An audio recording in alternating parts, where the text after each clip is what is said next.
पिता, पुत्र और पवित्र आत्मा के नाम पर आमीन। आप सबों को जय यीशु।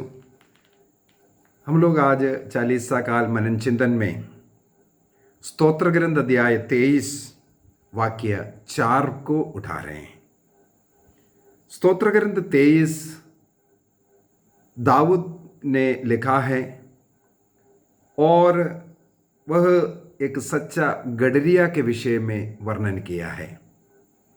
उसके अंदर वाक्य 4 में हम लोग पढ़ते हैं, मुझे तेरी लाठी तेरे डंडे का भरोसा है। मुझे तेरी लाठी तेरे डंडे का भरोसा है। एक गडरिया के पास, एक चरवाहा के पास गडरिया लोग भेड़ों को, बकरियों को चराने के लिए जो चरागाह लेके जाता है और वापस लेके आता है, उस समय पर उसको मार्ग दिखाने के लिए, जो भटके हुए उनको सही मार्ग पर लेके आने के लिए उनके पास एक डंडा रखा है।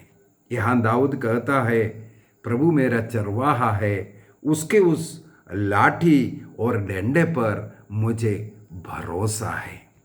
वह सही मार्ग पर मुझे लेके जाएगा। और उसके आगे वाक्य 4 का जो शुरुआत में ऐसे लिखा है, चाहे अंधेरी घाटी होकर जाना पड़े, मुझे किसी अनिष्ट की शंका नहीं। ये जो अंधेरी घाटी है वो मृत्यु की घाटी कहते हैं। चाहे मृत्यु की घाटी से होकर के मुझे जाना क्यों ना पड़े, मुझे किसी अनिष्ट की शंका नहीं। मुझे प्रभु के उस लाठी पर, उस डंडे पर भरोसा है। यदि हम इस लाठी डंडे पर ही थोड़ा मनन चिंतन करें, केवल चरवाहा लोगों के हाथ में नहीं, अन्य कई लोग आधिकारिक रूप से डंडे का इस्तेमाल करता हुआ हमें मिलेगा। सबसे पहले जितने भी चरवाहा लोग हैं, अपने भेड़ बकरियों को सही मार्ग पर ले चलने के लिए, भटके हुए उनको मार्गदर्शन देने के लिए, उन्हें दंड देने के लिए इस लाठी का या डंडे का इस्तेमाल करते हैं। यदि हम लोग जो ऑफिसर्स, आर्मी ऑफिसर्स विशेषकर उनको देखें, उनके पास एक छोटा सा डंडा रहता है, बैटन। वो उनका उस अधिकार को दर्शाता है, दिखाता है। उसी प्रकार बिशप लोगों के हाथ में आप हम लोग एक डंडा देखते हैं। वो भी बिशप का उस अधिकार को, उस पुरोहिताई को दिखाता है। जिस प्रकार पुराने विधान के अंदर हारून को एक डंडा मिला था जो फल्लवित हुआ था, वो उनका पुरोहिताई का उस अधिकार को दर्शाता है। उसी प्रकार यदि हम लोग बैंड जो बजाता है, बैंड मेजर जैसे कहते हैं, उनका जो सीनियर व्यक्ति है, उनके पास एक ऐसा डेकोरेटेड डंडा रखा है। म्यूजिक को उसके द्वारा कब शुरू होना है, कब बंद होना है, कैसे गाना है, यह सब उस बैटन, उस लकड़ी, उस डंडे के द्वारा वो कंट्रोल करता है। जब मार्चिंग करते हैं, किस तरफ मुड़ता है, किस तरफ मुड़ना है, कहाँ रुकना है, कहाँ चलना है, यह सब उस डंडे के द्वारा, उस इशारे से वो कंट्रोल करता है।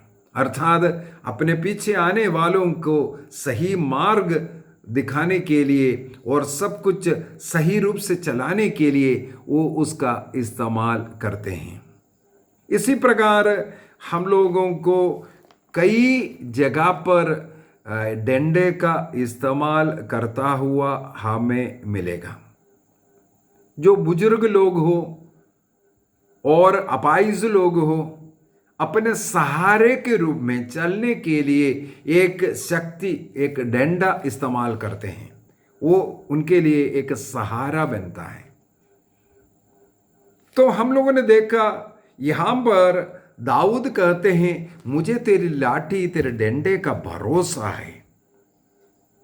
जिस प्रकार बुजुर्ग लोग अपने लाठी के सहारे चलते हैं, जो अपाहिज लोग उसके सहारे चलते हैं, जिस प्रकार गडरिया लोग अपने भेड़ों को सही मार्ग पर ले चलते हैं, जैसे बैंड मेजर जो है अन्य बैंड के लोगों को सही टोन बचाने के लिए या मार्चिंग के समय पर सही रूप से मार्चिंग करने के लिए, रुकने के लिए सब इशारा इसके द्वारा करते हैं, अधिकार का भी। तो यहां पर ये लिखा हुआ इसका क्या अर्थ है? ये कौन सी डंडी है, कौन से लाठी है, इसको हमें समझने की जरूरत है। जो दाऊद कहते हैं, प्रभु मुझे तेरी लाठी तेरे डंडे का भरोसा है। हमें चराने के लिए प्रभु के हाथ में ऐसा कौन सा डंडा रखा है, ऐसा कौन सा लाठी रखा है? जिस प्रकार गडरिया लोग अपने भेड़ों को चराता है, सुधारता है, वो सुधारने वाला, वो ले चलने वाला, वो डंडा क्या है? जिस प्रकार बैंड मेजर अपने पलटन को चलाने के लिए, गीतों के द्वारा चलाने के लिए, मार्चिंग के लिए जो इशारा देता है, वो डंडा, वो लाठी हमारे इस बाइबल में क्या है? जिस प्रकार बुजुर्ग लोगों का सहारा, अपाहिज लोगों के लिए सहारा एक डंडा है, उसी प्रकार हम लोगों के सहारा के लिए, हमारा सुधार के लिए, हमारा शक्ति के रूप में वो डंडा क्या है? यदि हम लोग नबी इस्हाक का ग्रंथ अध्याय 11 वाक्य 4 को पढ़ेंगे, वहां पर लिखा हुआ है, वह अपने शब्दों के डंडे से अत्याचारियों को मारेगा। यहां पर लिखा हुआ है, ईश्वर अपने शब्दों के डंडे से अत्याचारियों को मारेगा। अर्थात प्रभु का वाणी हमारे लिए वो डंडा है, हमारे लिए, हमें सुधारने के लिए, हमें ले चलने के लिए, हमारा शक्ति के रूप में, और हमें चंगा करने के लिए, हमारे ज़रूरतों में हर समय हमारे साथ रहने के लिए जो हमारा सहायक के रूप में जो लाठी या डंडे हैं, वो है ईश्वर का वचन, वाणी। अभी हम लोग उत्पत्ति ग्रंथ से देख सकते हैं। उत्पत्ति ग्रंथ अध्याय 1 में लिखा है, प्रभु ने अपने उस वाणी से समस्त संसार की सृष्टि की। सृष्टि करने के लिए ईश्वर ने इस्तेमाल किया शब्द का, वाणी का।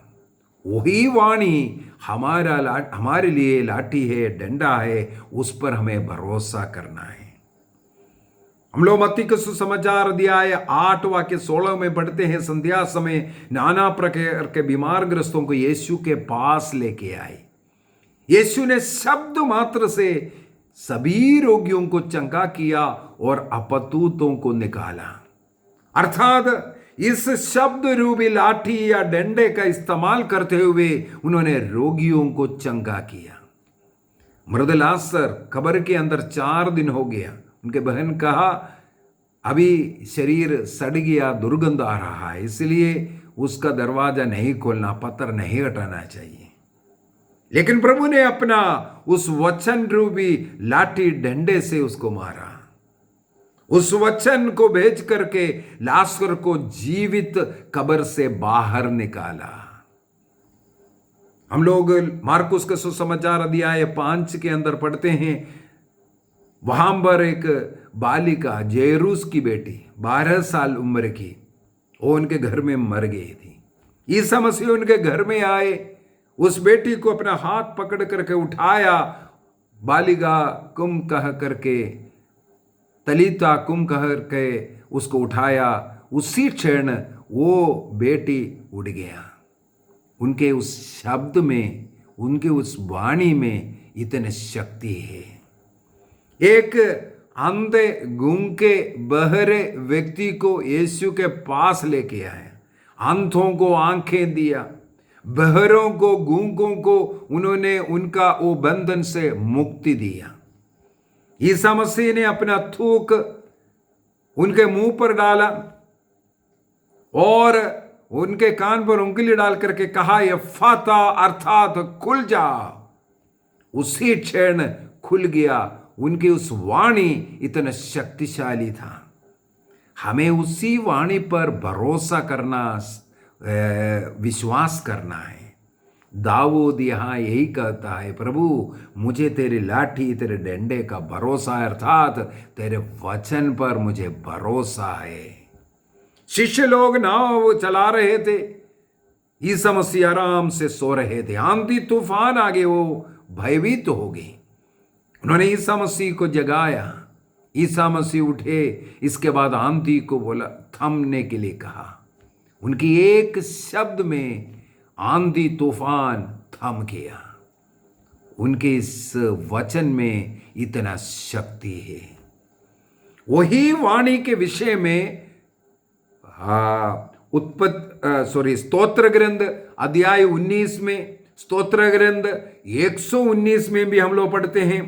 पूरा ये अध्याय के अंदर उस शब्द के विषय में, ईश्वर के उस वाणी के विषय में बहुत ही सुंदर तरीके से लिखा हुआ है। और साथ ही साथ हम लोग स्तोत्र ग्रंथ 29 में, स्तोत्र ग्रंथ 29 वाक्य 3 से पढ़ते हैं। प्रभु की वाणी जल पर, महासागर की लहरों पर गरजती है। ईश्वर की वाणी गरजती है।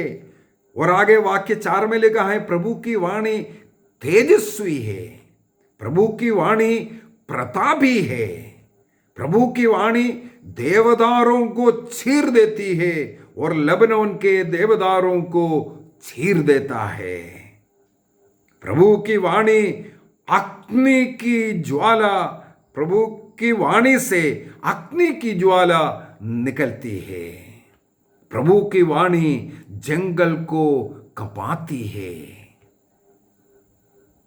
स्तोत्र ग्रंथ 29 में, साम 29 के अंदर प्रभु के उस वाणी की शक्ति के विषय में, सामर्थ्य के विषय में लिखा हुआ है। हम लोग जर्मिया का ग्रंथ, यिर्मयाह